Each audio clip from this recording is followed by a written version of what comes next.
Festivalinin ülkemize, ilimize ve arıcılarımıza hayır getirmesini temenni ediyorum.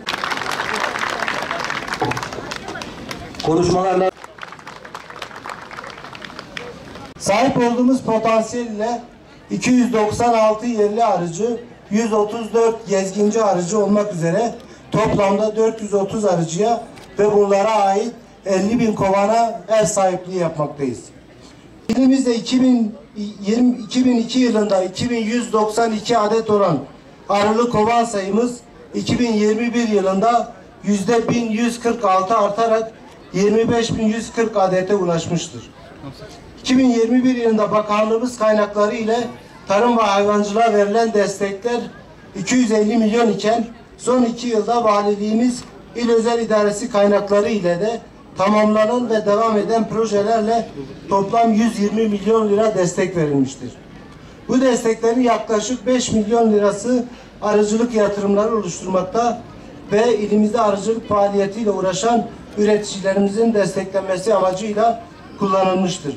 İşte bu festivalin 5.'sini gerçekleştiriyoruz. Ama bu süre içerisinde Sayın Vekilimizin ifade ettiği gibi nereden nereye gelindi?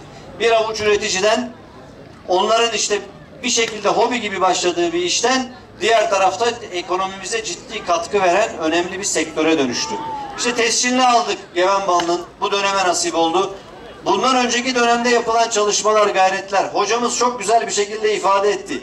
Balımızın kalitesi sadece biz onun sahiplerinin övgüsüyle değil, laboratuvar ortamında da kanıtlanmış oldu. Bütün değerleriyle hem doğal, natürel, hem katkısı çok daha az, hem de çok lezzetli, aranan bir ürün olduğu tescillenmiş, bir kez daha ispatlanmış oldu. Özellikle 2018'den beri Sayın Bakanımız o tarihteki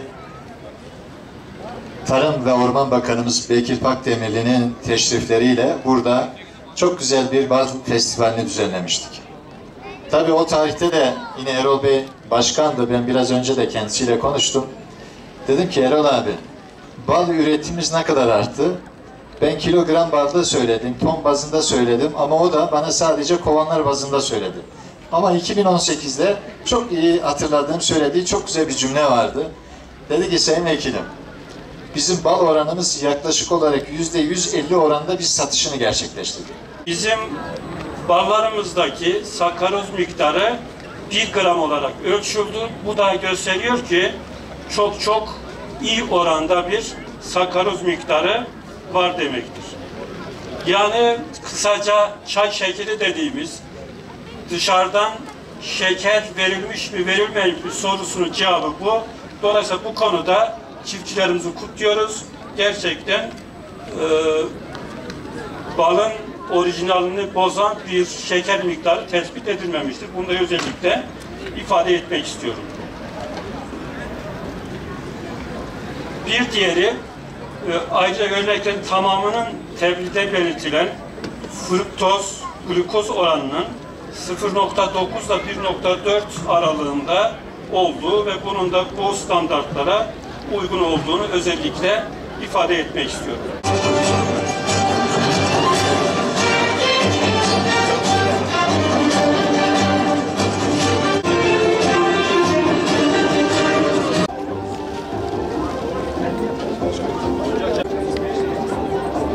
Bu Erol Başkanı ben... Çıkışı hamura yapıyoruz.